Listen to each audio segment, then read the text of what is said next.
Well, here we are, HSU, Fishbowl. Took a few years to get in here, but, certainly well worth it. A lot of work went into it, but I'm very glad to be here. The people that were meant to be here are here, as is always the case, but, one of these days we'll build that critical mass like I always pictured. So, might as well just get right to it. These are the 3 books that I put out in the past year. The newest book in my Search for Truth series, A Rude Awakening. I have From the Mind of Critic 2014 and 2015, some of the daily blurbs that I have on my website, my Facebook, and other social media, and then one from 2016. And what I'm going to start with tonight, or it's day, night, sun's still out, who knows really. I'm going to start with a few short pieces from my Mind of Critic. They're just basically daily thoughts that I make sure I write every day, and it helps keep my flow going, helps put some good questions and thoughts out there, and helps stir some conversations, and that's really kind of the goal. So we'll just get to it. And basically, and each one of these also are basically written like journal entries and have dates, so when I read them, I'll be reading the date as well. So this is from November 21st, 2014. While it is the elites who keep us down by making us think we're powerless, it's us who internalizes it, making the block our own. The more we show our interconnectedness, the more powerful we become, and the more the elite's power shows itself for the illusion it really is. So that's the first one. Hope you liked it so far. I feel like I'm in Mr. Rogers' neighborhood. Anyway, thank you, children, for stopping. I can't even do the voice. I'm awful. Okay, number 2, November 26th, 2014. If people understood what united we stand and divided we fall really means, prejudice, subjugation, and persecution wouldn't exist. The thought that a specific group is the problem wouldn't even enter our thought process, because we'd realize most of the world's problems are extensions of ourselves.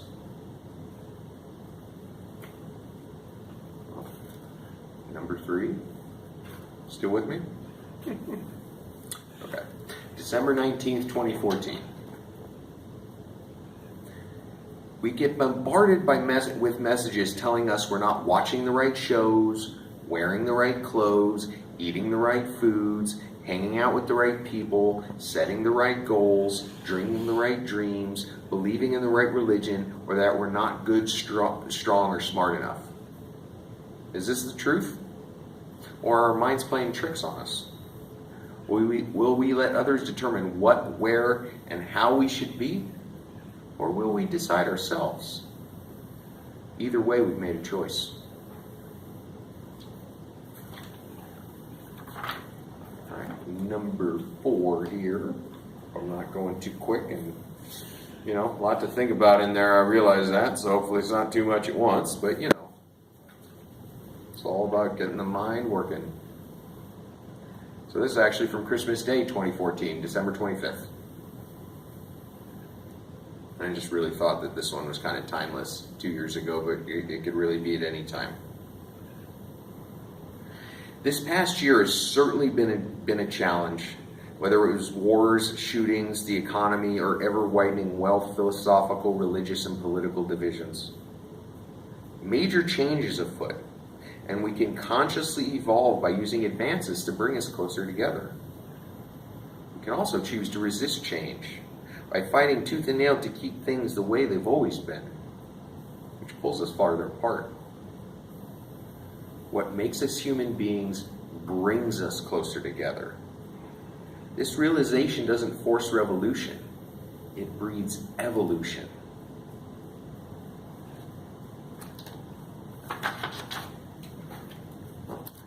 Two more in this book. I have some good ones and kind of liked them. So, number 5. It's short and sweet, but I thought it was to the point. January 2nd, 2015. If we don't know what we have until it's gone, how can we flip that so we know what we have while it's still around? One word: gratitude. It's always the truth, being thankful. It is a skill. It is a skill. And a practice too, huh? Yes. Lifelong. Definitely. Okay, number 6. January 10th, 2015. If we want to take divisiveness out of our politics, we need to take divisiveness out of our lives.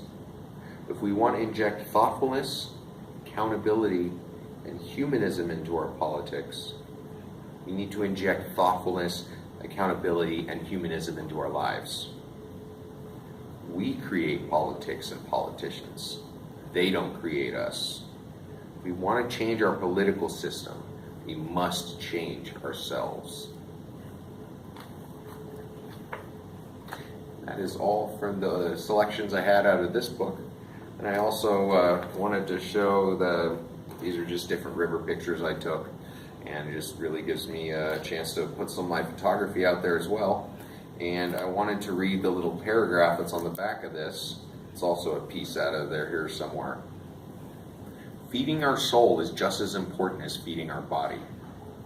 If our goal in life is to be truly satisfied, let's satisfy more than just our physical body, but our entire being.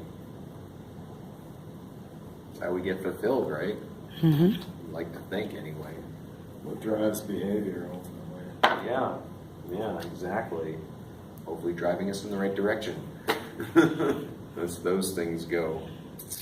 Okay, so this is from Minded Critic 2016. Beautiful sunset photo. My favorite place out at the marsh. One of the best sunsets I've ever seen. And let's get to this one. So the first one out of here is from January 2nd, 2016. Put your other arm on that. Okay.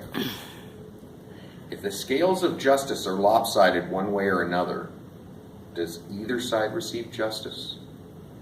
If a rich person gets away with running somebody over and killing them while drunk, and a poor person gets convicted of manslaughter, does either receive justice? If a police officer gets away with shooting somebody of one race because they were scared, but goes to prison for shooting somebody of another race, even though the circumstances were exactly the same, does either receive justice? We have major race and class issues that have been around since the beginning of time. With that said, if we ever hope to get past them, criminal penalties must be the same no matter the color of somebody's skin or how much money is in their bank account. Accountability through humanism is how we level the playing field and clear the roadblocks that prevent us from evolving. None of us have justice until we all have justice. None of us are accountable until we all are accountable. Second one, January 5th. Just keep coming at you. If we're told that our guns are being taken away, but no evidence exists beyond anecdotes, where does that leave us? If we're told that we're being overrun by radical Muslim terrorists when statistics show more people are killed by radical Christian terrorists, where does that leave us? If we're told that so many people are flooding over the Mexican border that we need to build a wall, when statistics show most illegal immigration takes place by people from Europe and Asia overstaying their visas, where does that leave us? You know where I'm going with this. We're told a lot of crazy shit about the threats we face, most of the time to push an agenda. We must realize that fear and racism clouds our critical thinking, causing us to blindly follow whoever yells the loudest. Our biggest threat isn't guns, terrorists, or immigrants. It's us not asking critical questions.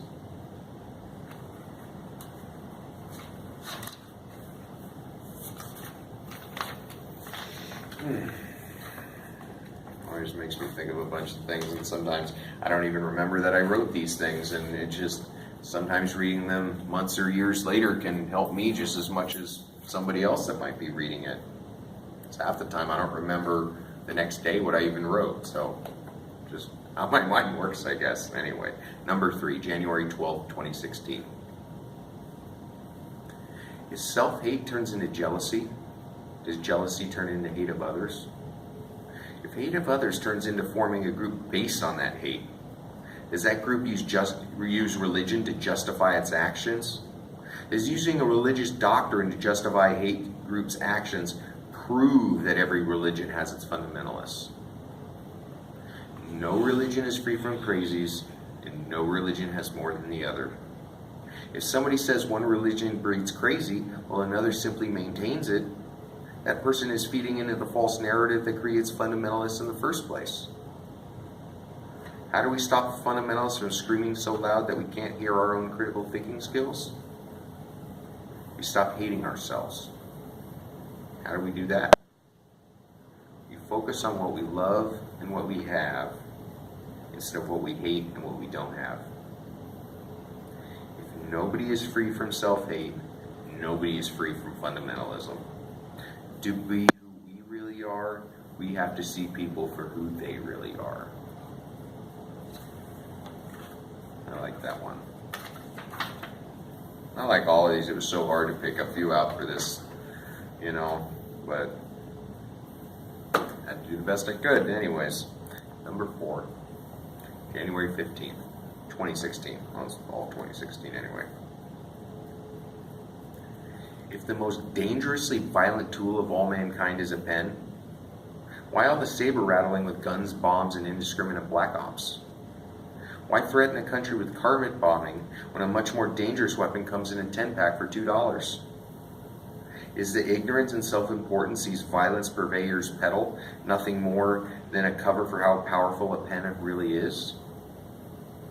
We've all heard that the pen is mightier than the sword, which you think would make more people use one. You think more people would use their words to articulate a problem before articulating the solution. Some of us are lazy when we pick up a gun instead of a pen to make the changes we seek. We might think beating our enemies into oblivion is easier than using our words. Is murder really easier than talking? Really? We'll never succeed in life if we always take the easy way out. Great change requires great effort. So all we can do is try. Put out our consciousness and our love as much as we can. And spread it to everyone we can, because that stuff is infectious. Number 5, January 22nd. If a smiling blue sky is all we see, are we ignoring everything else? If positive thoughts of the beauty surrounding us are the first thing on our mind, are we deleting all others? Are we changing our perception so as to not blind ourselves but to truly see what's important? Some of us get blinded by the light when we only see what's positive and bright because it gives us the false impression that it's the only thing that exists. When something bad does happen, it might cause us to go into crisis mode because we don't know how to handle it. Some of us choose positivity, realizing it's not sunshine or roses all the time. When we breathe beauty into our soul, it carries us through the bad times, which become shorter and leave a smaller footprint. How we perceive life is how we live it. We just have to ask ourselves, what produces the best results? I need to ask myself that a little more often, I think. Sometimes I do a great little bit of beating myself up, but I'm learning and, What serves us best? positivity and love every time. Especially starts with us and loving ourselves. Okay, number 6, March 18th. If we're America the Beautiful like we claim, do we remember how to crown thy good with brotherhood from sea to shining sea? Does our brotherhood only include people who think, look, and act like us? Do we comprehend the full definition of brotherhood, which includes brothers, sisters, animals, and all other living things on the earth? We can claim all day that we're accepting of people. And as long as somebody has the courage and determination, their mind can help them achieve anything. However, if our actions are utterly detrimental because we believe life, liberty, and the pursuit of happiness only apply to us, and not those weird, stinky people with strange beliefs, then we have no idea what brotherhood really means. We prove that we cherish brotherhood by our fellow man by not just talking the talk, but walking the walk. We stay American by continually taking steps forward. I like that one. We don't become American, we stay, the supposed dreams that, were put out there in the beginning that maybe never fully came to light. It's not taught enough. No, not nearly enough. Okay, number 7. May 12th. If we don't know where we're going until we get there, is there a guidebook to point us in the right direction? Is this guidebook the same for all 7 billion people on Earth? Are there infinite guidebooks written in infinite languages, but whose end goals are all pretty much the same? Many of us go through the same issues when we're trying to bring ourselves joy and fulfillment. We don't know where or what this joy and fulfillment is, we just know that we want it yesterday. This is when we look for signs, symbols, guides, and sages. They could come in the form of the Bible, the Torah, the Quran, the Bhagavad Gita, the Book of the Dead, the unwritten Book of the Road, or anything written, unwritten, spoken, or implied that we can encounter. Once we realize it doesn't matter what reaches us or in what form that we're reached, we'll see that putting somebody down for what they believe in is like saying we deserve inner joy more than them because our path is better. In the end, it doesn't matter how we find our way to inner joy, just that we do and help others find their way as well. As long as we stay open, we will find our way. Which is hard to think of sometimes in the current political climate, All right, let's get back. Let's get into the novel. I have plenty of time to talk with the masses of people. Okay, so this is the 4th installment. I like that word, installment. I should use that more often. Anyways, the 4th installment of my Search for Truth series, A Rude Awakening.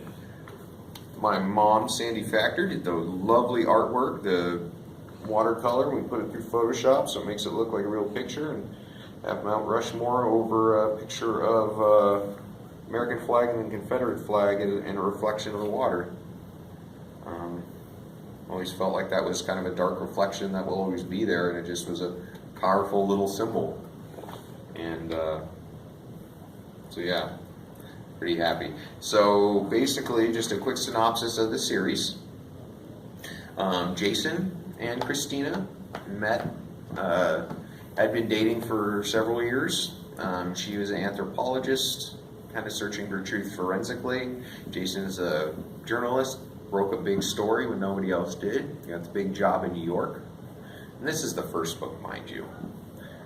Gets a big job in New York, gets thrown into the halls of power, uncovers this big scheme dealing with illegal immigration, insider trading, take down a corrupt congressman, end up taking the president down by the end of the book. And the whole idea with starting the series especially is, put some of my views out there, of course, but just to show that somebody could succeed who might not be the strongest or smartest, but succeeded because they put themselves in the right place at the right time without knowing it. And that's all about being open and following synchronicities, and humanism, and accountability, and weaves through all out my books. Adventure, love story, humor, suspense. It's a lot of things people can relate to, I hope. Anyway, so the first book ends basically with him taking down the president. That's The Seeker Begins. The second book, which is The Next Step, basically it takes place in Cuba. They follow a secret postcard there that they got mysteriously while they were on the run, and it deals with water issues and desalination. And basically the idea came that with all the droughts and stuff in Southern California, and all the massive amounts of rain and snow they had on the East Coast, wouldn't it be nice that if they could take all that and pipeline it across the countries to actually help people? And they're so good at building pipelines, so can they build a water pipeline to help the people? I mean, there's whole cities. Jerusalem gets half of its water through desalination, so the fact that they can't do it quick enough, I think, is a misnomer. If there was the right R&D put into it, just like most things. Anyway, so the third book, each book is kind of deals with a different thing, a different issue. And the third book is called A Journey into the Abyss. It takes place mostly in Jerusalem, deals with private armies, militias, the Palestinian-Israeli conflict, and a lot of issues that kind of just basically drove me, a little crazy writing it, but it's something real personal that I've been thinking about for a long time, and it's good to get some of that stuff out there. So, which brings me to this book. This is Journey into the Abyss, A Rude Awakening. God, it shows how together I am. Anyways, A Rude Awakening. This basically starts the capital. The capital is moved to Alabama. New president is elected. So it deals with a lot of racial issues, social engineering, and a lot of stuff that I was, kind of feeling and channeling during the election and everything that was going on. So it just some stuff just seems so ridiculous, and there's certain conversations that I think needed to be had. So, anyways, let's get into this one. And I got 3 sections I can pick out, or I have picked out, that I'll read. The first one, Jason and Christina are my main characters, of course. Basically, Jason had brought Christina to the hospital after she had collapsed. And now Jason walks out kind of confused and puzzled out the front door because Christina's been abducted to a secret lab. And he's a little distraught, as you could imagine. So, start from there. The stars and bars were a rallying cry of a bygone generation. The fact that the symbol inexplicably returned in defiance of expanding human rights would make the founders roll over in their graves. Well, not roll over in their graves, as much as wonder if the defiance evolved from them. Did the freedoms laid out in the Constitution allow for such free will and thought that eventually the strongest and smartest would vacuum up all the power? The idea that the rebel flag wasn't used since the Civil War and was only reintroduced during the 60s as a response to free-thinking hippies didn't stop some from claiming a pride based on not asking questions.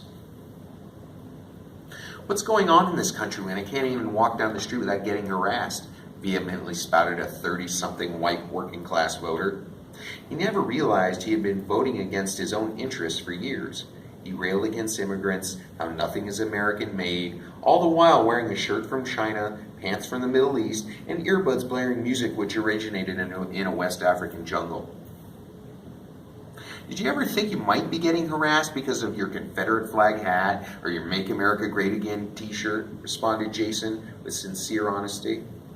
His passion rose exponentially once he realized the greatest changes were yet to come.